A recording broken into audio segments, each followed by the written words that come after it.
নমস্কার বন্ধুরা, welcome to my channel Globetech. Benares ভ্রমণের আগের এপিসোডে আমি দেখিয়েছিলাম আমরা কিভাবে এই মহাকুম্ভের আবহে কলকাতা থেকে বেনারস এসে পৌঁছালাম। বেনারস আসার পরদিন অর্থাৎ 21শে ফেব্রুয়ারি আমি ভোরবেলা বেরিয়ে পড়লাম বারাণসীর ঘাটগুলো দেখতে। এই ঘাটগুলোতে রাত দিন মানুষের আনাগোনা লেগেই থাকে। আমি এখন আছি দশাশ্বমেধ ঘাটে। এই দশাশ্বমেধ ঘাট বারাণসীর সবচেয়ে বিখ্যাত এবং প্রাণবন্ত ঘাট, যা তার দর্শনীয় গঙ্গা আরতির জন্য পরিচিত। পুরাণ মতে প্রজাপতি ব্রহ্মা যজ্ঞ করার সময় 10টি ঘোড়াকে এই ঘাটেই বলিদান করেন, আর সেই থেকেই এই ঘাটের নাম দশাশ্বমেধ ঘাট। এখানে মূলত অগ্নি দেবতার পূজা করা হয়।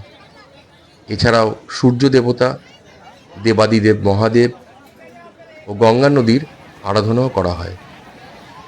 এই ঘাট থেকে আজ আমি লঞ্চে করে বারাণসীর বিখ্যাত ঘাটগুলো ঘুরে দেখব ও আপনাদেরকেও ঘুরে দেখাবো। এই ঘাটে হিন্দু ধর্মের বিভিন্ন রকম আচার অনুষ্ঠান, যেমন পরলৌকিক ক্রিয়াদি, পূজা পাঠ, গঙ্গা স্নান, গঙ্গা আরতি সম্পন্ন হয়। তো বন্ধুরা, আমি এখন একটা লঞ্চে উঠে পড়লাম। এই লঞ্চ ভাড়া 200 টাকা করে। আপনারা চাইলে নৌকা করেও ঘাটগুলো দর্শন করতে পারেন। সেক্ষেত্রে আপনারা অনেকে থাকলে পুরো নৌকা ভাড়া করে নিতে পারেন। তো বন্ধুরা, এখান থেকেই আমাদের যাত্রা শুরু হলো বিভিন্ন ঘাটগুলো দর্শনের জন্য। এটা হলো দ্বারভাঙা ঘাট। 1812 সালে নাগপুরের অর্থমন্ত্রী শ্রীধর নারায়ণ মুন্সি এই ঘাটটি নির্মাণ করেন। তাই এই ঘাটের আরেক নাম মুন্সি ঘাট। 1915 সালে বিহারের দ্বারভাঙা জেলার রাজা কামেশ্বর সিং এই ঘাটটি কিনে নেন এবং সম্প্রসারণ করেন। সেই থেকে এই ঘাটটির নাম দ্বারভাঙা ঘাট। এখানে একটি 19শো শতকের দুর্গ আছে। গোটা দুর্গ নির্মিত হয়েছিল বেলে পাথর দিয়ে। গ্রিক স্তম্ভের ব্যবহার করা হয়েছে এই দুর্গে। 1994 সালে ক্লার্কস হোটেল গ্রুপ এই দুর্গটি নিয়ে সেটাকে ব্রজধাম প্যালেস হোটেলে পরিণত করে। এরপর বন্ধুরা, একে একে দেখে নিন রানামহল ঘাট, 64 ঘাট ও পান্ডে ঘাট। চলুন বন্ধুরা, এবার আপনাদের বারাণসীর বিখ্যাত ঘাটগুলির কিছু ইতিহাস বলি। দশাশ্বমেধ ঘাট ছাড়াও বারাণসীর বিখ্যাত ঘাটগুলির মধ্যে অন্যতম অসি ঘাট। এই অসি ঘাট, যেখানে অসি নদী গঙ্গার সাথে মিলিত হয়েছে।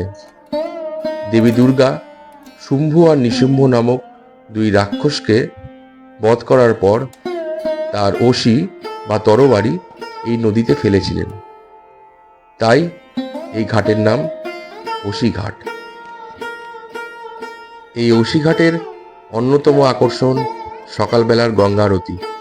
এই ঘাটটি বারাণসীর দক্ষিণ প্রান্তে অবস্থিত।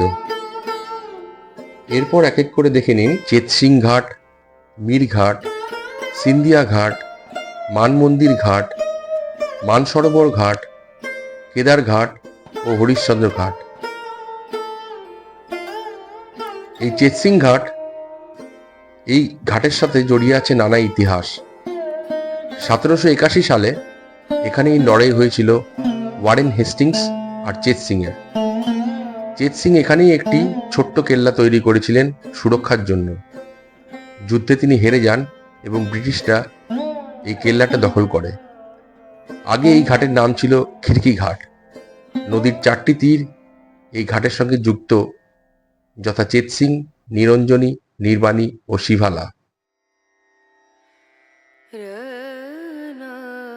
1800 শতকের পুরনো এই ঘাটে 3টে শিব মন্দির আছে।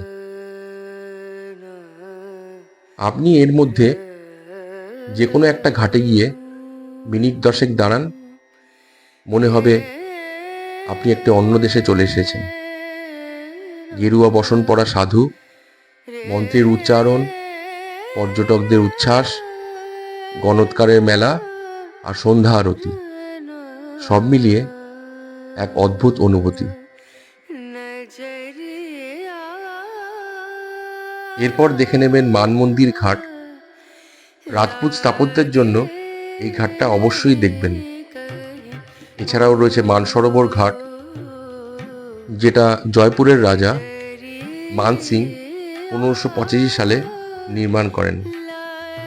এছাড়াও রয়েছে কেদার ঘাট। হিমালয়ে অবস্থিত ভগবান শিবের কেদারনাথ মন্দিরের নামানুসারেই এই নামকরণ করা হয়েছে। বন্ধুরা, এই বারাণসীর ঘাটগুলোর একটা বৈশিষ্ট্য হলো যে এই ঘাটগুলো একে অপরের সাথে সংযুক্ত। মানে আপনি দশাশ্বমেধ ঘাট থেকে হেঁটে সবকটা ঘাট আপনি দর্শন করতে পারেন।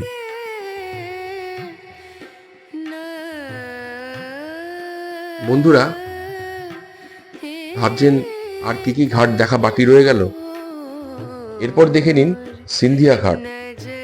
পুরাণ বলে এখানে জন্মেছেন দেবতা অগ্নি। নানা রঙে রাঙানো এই ঘাটের অন্যতম বৈশিষ্ট্য হল অর্ধেক জলমগ্ন শিব মন্দির। এই সিন্ধিয়া ঘাট মণিকর্ণিকা ঘাট, যেটা কিনা বেনারসের সবচেয়ে বড় মহাশ্মশান, সেই ঘাটের পাশেই রয়েছে। এছাড়াও দেখে নেবেন মানমন্দির ঘাট। রাজপুত স্থাপত্যের জন্য এই ঘাটটি অবশ্যই দেখবেন। জয়পুরের মহারাজ মান সিং 1600 শতকের মাঝামাঝি এই ঘাটটি নির্মাণ করেন। এরপর দেখে নিন হরিশ্চন্দ্র ঘাট। হরিশ্চন্দ্র ঘাটের নামকরণ করা হয় সত্যবাদী রাজা হরিশ্চন্দ্রের নামে, যিনি একসময় তার রাজপাট ছেড়ে এখানে চলে এসেছিলেন। এটি বারাণসীর অন্যতম একটি শ্মশান ঘাট।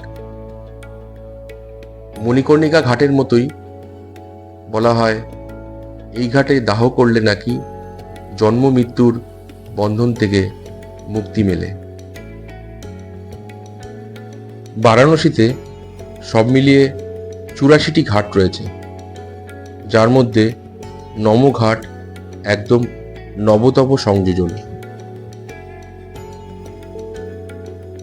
বারাণসীর প্রত্যেকটা ঘাটের একটা আলাদা আলাদা ইতিহাস রয়েছে।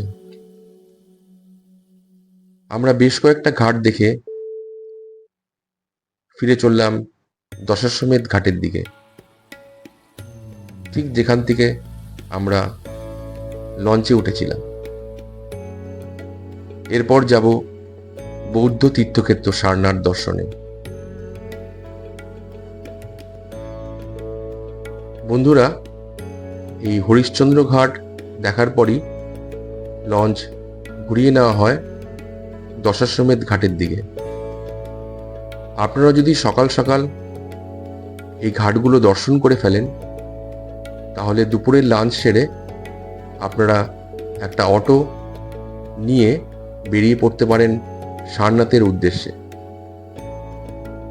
এখান থেকে সারনাথের দূরত্ব মোটামুটি 10 কিলোমিটার মতো।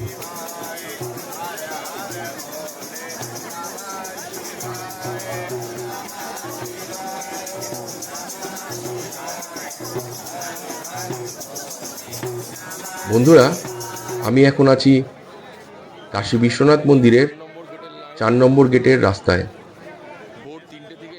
এখানে বেশিরভাগ পুণ্যার্থী প্রয়াগে কুম্ভ স্নান সেরে এই কাশী বিশ্বনাথ মন্দিরে চলে আসছে বাবার মাথায় জল ঢালতে। তো সেই কারণেই এত পরিমাণ মানুষের ভিড়। তো বন্ধুরা, আপনাদের যদি আজকের ভিডিওটি ভালো লেগে থাকে তবে অবশ্যই লাইক, শেয়ার এবং সাবস্ক্রাইব করবেন। পরের ভিডিওতে আমি আমার সারনাথ ভ্রমণের অভিজ্ঞতা আপনাদের সাথে শেয়ার করব। সবাই ভালো থাকবেন ও সুস্থ থাকবেন। নমস্কার।